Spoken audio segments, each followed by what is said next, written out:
अमोल कोल्हेंच्या विरोधात उमेदवार देणार आणि शिरूर लोकसभेची जागा जिंकणारच अजित पवारांचं खुलं चॅलेंज। तर आता निवडणुका जवळ आल्यानं यांना पदयात्रा सुचतीये, अजित पवारांची टीका। अजित पवार माझ्यासारख्या छोट्या कार्यकर्त्याला आव्हान देणार नाहीत। अजित पवारांनी माझ्या पदयात्रेला पाठिंबा दिला पाहिजे। शेतकऱ्यांच्या हितासाठी पदयात्रा, दादांनी सुरात सूर मिसळावा।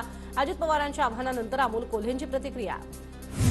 लोकसभेच्या 40 जागांवर मविया जिंकणार संजय राऊतांचा दावा। तर भाजप हवेतला पक्ष, जमिनीवरचा नाही।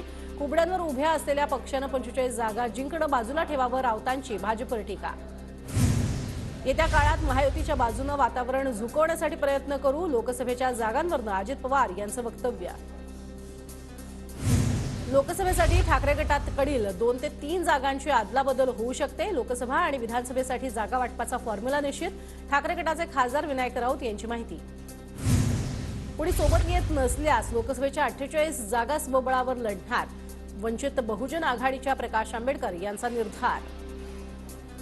प्रकाश आंबेडकर आणि आमच्या भूमिकेत फरक नाही, प्रकाश आंबेडकरांसोबत जागा वाटपासंदर्भात चर्चा सुरू। लवकरच मविया आणि वंचितच्या नेत्यांची बैठक होणार, राऊतांची माहिती। सरकारनं राज्याची तिजोरी साफ केली, तिजोरीकडे लक्ष जायला नको म्हणून 2 समाजात भांडणं लावली। विजय वडेट्टीवारांचं राज्य सरकारवर टीकास्त्र।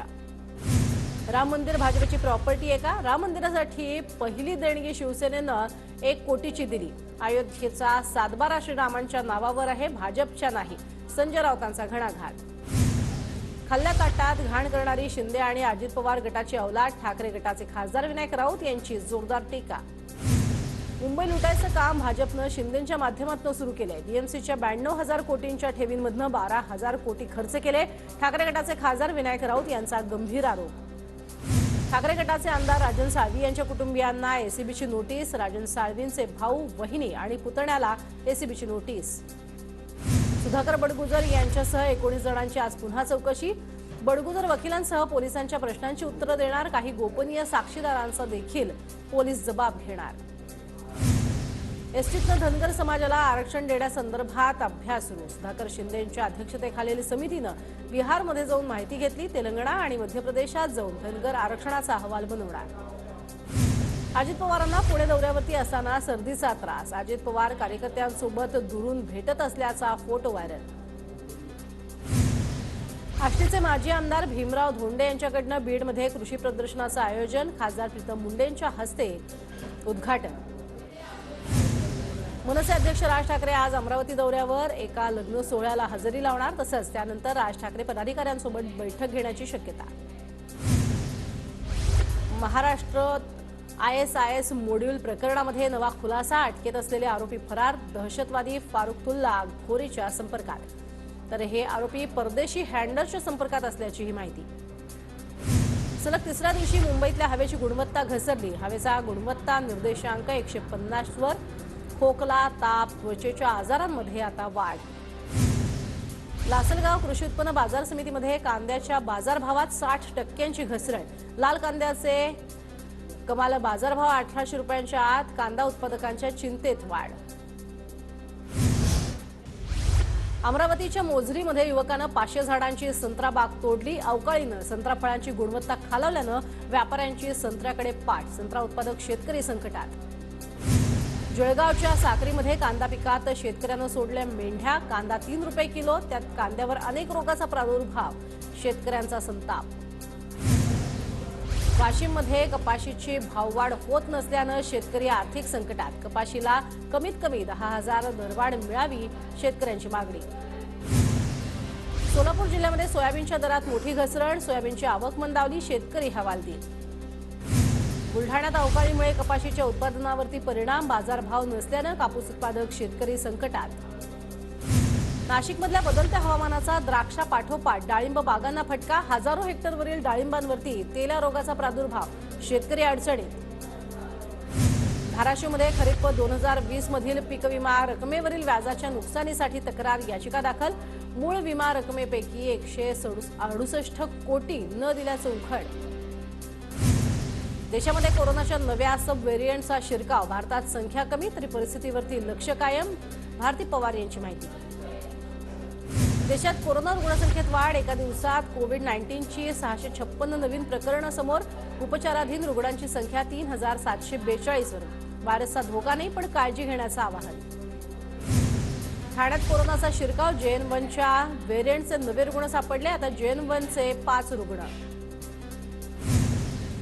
अयोध्येमधील राम मंदिरासाठी हैदराबादचे 7 तरुण चांदीची वीट भेट देणार. 7ही तरुणांचा सायकलनं हैदराबाद ते अयोध्या प्रवास.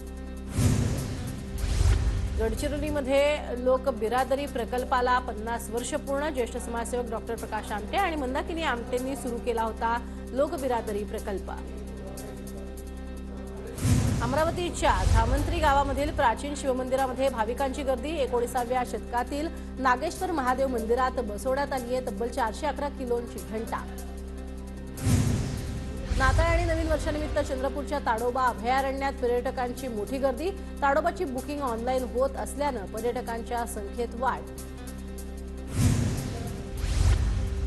पुण्यातल्या भीमाशंकर मंदिरामध्ये भाविकांची अलोट गर्दी. प्रशासनाच्या अनागोंदी कारभारामुळे 5 ते 7 किलोमीटर भाविकांचा पायी प्रवास. पर्यटन स्थळांसह देवस्थानांसाठी प्रसिद्ध असलेल्या नाशिकमध्ये सध्या पर्यटकांची गर्दी. नाशिकच्या रामकुंड, सीता गुफा, तपोवन, त्र्यंबकेश्वर परिसरात भाविक दाखल. दरवर्षीप्रमाणे यंदाही पर्यटकांची कोकण किनारपट्टीला पसंती. रत्नागिरीच्या दापोलीमध्ये समुद्र किनारे गजबजले. मुरुड किनारपट्टीवरही पर्यटकांची तोबा गर्दी. राम मंदिर सोहळ्यासाठी मुस्लिम तरुणीचा मुंबई ते अयोध्या पायी प्रवास. शबनम शेख नावाच्या तरुणीसह तिचे 2 मित्रही अयोध्या वारीवर निघाले.